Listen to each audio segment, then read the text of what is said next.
Official on the scale. This is our main event attraction tomorrow night. 12 rounds in the lightweight division.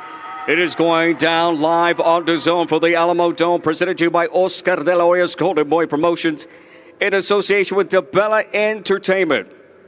And now first to the scale, he enters his contest with an outstanding record. 33 bouts, 32 victories, 15 huge wins coming to you by way of knockout and only one defeat.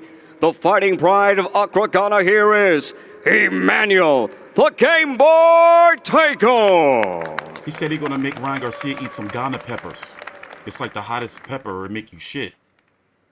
And his opponent ready to make his much anticipated return to the ring and to the world. He will enter this contest perfect.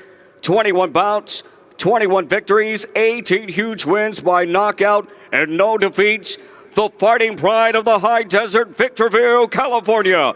Introducing to you the lightning fast and hard-hitting Ryan Garcia. Would you pick Ryan Garcia today to beat Tank Davis with the boxing knowledge that you have? Even the casuals, let me know down below in the comments. You know, there was an exchange of words. It really got heated inside the ring. And I know Saturday night, it's going down. Somebody is going down for sure. Ryan Garcia is very, all right, the Game Boy Tagoe ready to go. He's got fundamentals. Scale it here. But it's still things at 23 years old I need to see, and it's still so much time for him to grow. He got like another 3 years, you know, before he really like hits his prime. 138.2, ladies and gentlemen, for the Game Boy, Emmanuel Tagoe. I figured this fight was at. Will the game live on? We'll find out. And now, onto the scale, the fighting pride of Victorville, California, here is Ryan Garcia. With the pants on, okay, in shape. 138.8. Oh, he's ready to go. He is ready to go, and he's focused. He looks great for the return. Ryan Garcia from the Alamo Dome, San Antonio, Texas. It's on. He looks phenomenal. Be sure to get your tickets at Ticketmaster.com. We got to get this place rocking and rolling. Obviously, we got Fiesta going on, but the Fiesta will be here in the Alamo Dome, San Antonio, Texas, USA. I really want to see him versus Tank Davis at the end of the year, if Tank Davis stays with me with the promotions, or even if he doesn't. The Game Boy, Emmanuel Tagoe, Ryan Garcia. It is official, ladies and gentlemen. It is golden time! However, I would not be surprised if we see Tank Davis versus Yair Abdulayev. Some respect and love right there. Oh, yeah. Who had beat Jorge Linares a couple of weeks ago, or about a month or so ago. I covered the fight on the channel. I wouldn't be surprised if he fights a Javier Fortuna. Remember, they may revisit that. Or maybe, you know, they built up a Yvonne Mendy, or maybe built him up to, you know, boxing fans, don't forget, that might be next. Tickets at Ticketmaster.com. All the action live on DAZN, and our prelims on Golden Boy Fight Night on YouTube. All right, time to turn it over to Beto Duran with the Game Boy, Emmanuel Tagoe. Hey, all right, Emmanuel Tagoe, I think you told me last night, if you don't know, now you know, right? You're very confident. Why? Yeah, because I know what I can do. That's why I have my confidence like that, because I have great camp, great management, great sparring partners. I can't wait to showcase myself tomorrow. By tomorrow, everybody can see, because I know what I can do. I don't promise. You know, let me tell the fans something. Hey, look at the camera. Tell them. Let me tell the fans something. Tomorrow, if I can't do what I can say, if you see me, now tell shit to me. I promise any fans. Tomorrow, you see the Game Boy. I know what I can do. Forget about social media workout. Tomorrow, I show you my social media workout. The Game Boy, Emmanuel Tagoe, you're winning some fans here.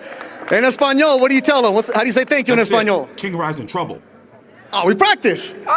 You know, Gracias. You know, Planamaña. I was teaching him Spanish, he's teaching me Ghana. Do your thing. Oh, man, I should have remembered. Jeremiah, help me out, bro. The game board. Yaduba. Yeah, Yordenis. Tomorrow I want to show Ryan Garcia to your thing. To your Ryan thing. Garcia can say in Yordenis. Right? Tomorrow you see, What the hell is everybody he can saying? see. Don't worry about. I know these people, you don't know me very well. I'm here to sign my name to break the bridge. Ryan Garcia want to Cruz. Tomorrow everybody can see. Don't worry about. Oh my God. Tomorrow, if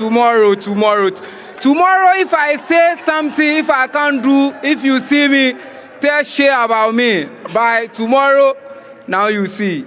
Gracias. Tomorrow I see talk shit about I'm him. more than ready. You're more than ready. If you know, ready. you Now you know. know. If you don't know, tomorrow you know Gamboa. Yeah, our rap album coming out next fall from Accra, Ghana, Emmanuel Tagoe. That's it. Jeremiah, what's happening? listen. If you know, do you know Jeremiah? Beto, all I know is tomorrow. That's it. I think I'm going with Tagoe. Tomorrow, get your That's it. I'm a tickets turncoat. today. I'm turning my back on Ryan Garcia. I've heard enough. He said he gonna get him. All right, send it over back to Bethel with Ryan. I'm scared, man. I'm scared for King Rod. All right, hold on. Ryan's going to come to San Antonio. He said he wants to buy a house in Texas. You're going to make some noise for Ryan Garcia? Where's the roof? Where's the roof? I don't know if you heard that, but he said tomorrow. Yes. The fight's tomorrow. Yeah, it's true. Now, this fight right here, you know that you got to put on a show. You know that every single fight. You know that you're going to bring it. What are we going to see that we haven't seen before now that you're with Joe Goosen? You're going to see what I always do. I go in the ring and I search, I find, and I destroy. So I'll be looking to have an explosive performance, and let's see what he brings. When you decided to work with Joe Goosen, you said, I want to be here. Joe wants to work with you. It just seems like you're different right now, Ryan. What's different about you? I'm just a man on a mission. The job's not done, and I'm ready to prove who I am. So every day, every fight, I have that in mind, and I'll be bringing that into the ring with me. Shout out my daughter Riley right there in Bella. I love you. I love you guys so much. Yeah. Daddy got this. Watch. Not too long ago, Ryan, you were fighting in Tijuana to start your pro career. Now you're the main event in San Antonio at the Alamo Dome. How's that feel? It feels amazing. You know, it's been a great journey so far. Started in Mexico, and now I'm here in one of the biggest stages in a great city in San Antonio, Texas. I love everybody here. I'm gonna tell you something about the people from Texas. They're as real as they come. They're straight up, and I love you guys. Thank you guys for supporting me. I'm gonna give you guys the best show. I'm gonna leave my mark here. I promise you that. I'm gonna leave my mark here. You're gonna remember this fight for the rest of your lives. I'm gonna hit him with something he's never been seen before. I promise you that. Ryan Garcia, the main event tomorrow night. I'm ready. Let's go. Tomorrow. All right then. Tomorrow it is. Let's go. Tomorrow it is. Tomorrow. All right, let's mute it right there. Listen, that was a little awkward, but hey, that's life. I like Ryan Garcia. He's got some skills. You can't lie about that at 21 and 0 with 18 KOs. Listed at 5'10". Significant fights. Luke Campbell, Romero Jr., that was his real step up, look, I'm on the scene. Luke Campbell fight, he was, he was hitting the stratosphere. And then mental health issues. Now me, a person who was diagnosed with post-traumatic stress disorder about, 4 or 5 years ago, I can understand, how mental health can make you not want to do nothing. It can really, really mess you up. So even though, you see that they got the Franco brothers. Even if you see, these celebrities, like a Ryan Garcia, you'll think oh, what does he got to be upset about? He's got all this and everything, but nah, you'd be surprised. You see, celebrities, engaging in a lot of self-destructive behavior, and you would think you got all this money, you can get all the women in the world, and, you sad. So I can empathize with Ryan Garcia on that, but let's talk about Ryan Garcia in the ring. That's what we're here for. I'm not sure, I like Ryan Garcia, but I'm just not sure. He hasn't, Luke Campbell, yeah, okay. But looking right now, let's rank all the top 135 pounders. Let me pull up my rankings here on my beautiful website, FightView360.com. Follow me on Twitter at T Street Controversy. On social media, all platforms at T Street Controversy. We're going to be here tomorrow after the fight. We're going to be covering the card. There's a lot of cards on tomorrow. UFC 273 in the morning, 5:10 a.m. Eastern Standard Time. You have Golovkin taking on Murata. In competition with this card, this Ryan Garcia versus Tagoe card, you have Michaela Mayer versus Jennifer Hahn, the return of the Maloney twins, Maloney brothers Maloney, on ESPN. On Showtime, you have Erickson Lubin taking on Sebastian Findora, Tony Harrison, and pretty much kind of a career kind of fight against Sergio Garcia. And then you have this card, the return of King Ryan Garcia. So you got George Kambosos, WBC, WBA, IBF, WBO, Ring Magazine, WBC franchise champion, taking on Devin Haney on June the 4th in Australia, but here in the States, it'll be June the 5th, primetime ESPN, or I forgot how it goes, something like that. Mix the dates around. But a week before, you're going to have Tank Davis taking on Rolly Romero in the fight that Tank Davis doesn't want. It's looking like this may be Tank Davis's last fight with Mayweather Promotions. You have to think maybe he is a little bitter about the fact that, guys like Devin Haney and Kambosos are fighting for Undisputed. Meanwhile, he's got to fight Rolly Romero on a pay-per-view that nobody gives a fuck about. But since we're talking about Ryan Garcia, the question I have is, who does Ryan Garcia fight next? If it's not going to be Tank Davis, if they can't pull some type of, power move to have Ryan Garcia fight Lomachenko politically, I don't see that. I don't see it. But Tank Davis, there's been some talks there.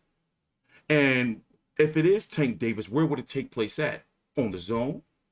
Or would it have to be Showtime pay-per-view? Showtime pay-per-view if Tank Davis decides to stay with Mayweather Promotions.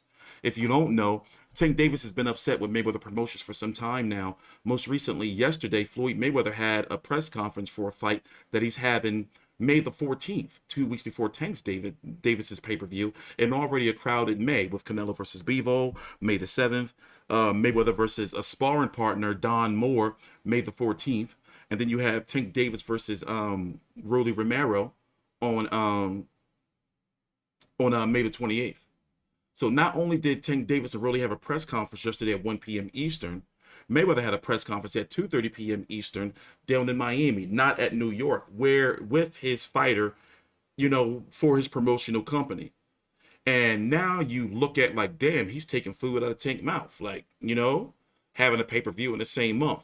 So I'm wondering, where will Tank go? Will he be his own man and go fight by fight? And will he be allowed? It's very hard to break free from PBC. If him and Ryan Garcia were to happen, it would be a pay-per-view that I would support. I would buy it. I would tell fans like, yo, because if Ryan Garcia loses, he's going to get knocked the fuck out. We're going to find out if he's really good or not. But also for Tank Davis, even though he will be going into the fight as a favorite, still, it would be like, okay, all right, we can get behind this. It would be a prize fight. It wouldn't be any belts on the line. And both of these guys, the way things are looking, are not going to get a title shot unless there's an interim belt for at least a year. Because the belts are tied up between Devin Haney and Kambosos, and maybe even Lomachenko in the mix when he gets out the war. So Ryan Garcia, right? They tried to make him versus Isaac Cruz, but PBC didn't allow it to happen. And guess what? Isaac Cruz is facing Yuriorkis Gamboa on the Spence versus Ugas pay-per-view next week. Ew. Ryan Garcia versus Yair Abdulayev. Devin Haney had beat him to, I believe it was a WBC interim fight or to win the title. I don't remember. Correct me if I'm wrong. I don't remember. He beat Jorge Linares. If Jorge Linares had won, I wouldn't be surprised if we seen Ryan Garcia versus Jorge Linares. And we're talking about fights that can happen in-house in the Mayweather Promotions banner. I mean, in the Golden Boy banner. Then you got a guy like Jojo Diaz. How would you feel about Ryan Garcia versus Jojo Diaz? I would like that fight. If they go with it immediately next, I would like that fight. I would like, okay, all right, that should be something good. Nice test for Ryan Garcia. And then that would pretty much solidify Jojo Diaz as the 135 to 130 to 135 to maybe even 140-pound gatekeeper. He would probably take Jorge Linares' place. But overall, I would like that fight. William Zepeda, I don't think they would do that. Doesn't really move the needle. Maybe revisit the Javier Fortuna. But to me, that would be somewhat of a step back. But then fans may say, well, Jojo Diaz is a step back. I don't know. I just want to see him, in constant progression this year. If he's fighting now in April, then let's try to get him back out in, July, late July, August, and then maybe you can get him in a December fight, because he's at a point right now where it's like, okay, 23 years old. I want to see fighters fight 3 times a year. You see what I'm saying? Especially at that youth. But right now, you know, it would be a tight schedule. So you know, with the way things are in this boxing landscape, I wouldn't be surprised if he fights on Saturday tomorrow and then don't fight till like, you know, October, November, and that'd be his second fight for the year, and he just move on, start working on 2023. But yeah, that is my thoughts. Even Richard Comey. Richard Comey is also a Lou DiBella fighter, just like Emmanuel Tagoe, you know, and I would like to see, you know, him versus. See, here's the thing. He's not there yet.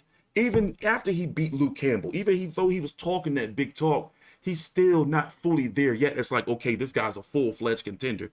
He's been on that fringe contender status for quite some time. You know, especially didn't he have the WBC interim? Yeah, he did. So that's basically a champion. You know, you were the champion. You were the interim champion. But fights that I would be cool with, as I said, Richard Comey, Jojo. If they had to keep it in-house, strictly in-house, I would take Jojo Diaz. Then it's like, all right, cool. You know, DiBella, y'all worked together before. Richard Comey, Javier Fortuna. I'm looking at any 140 guys if he decides to try to go up there, you know, but it looked like he can make 135 with the way he made that weight right there. I say those guys right there. You know, maybe even see what's going on with a Maurice Hooker. Oh, is he at 147 now? I would think like maybe a catch weight, 140, something like that. Anyway, those are my thoughts. Thank you for watching. Take your time out, like the video, subscribe. I am T Street Controversy with Fight View 360.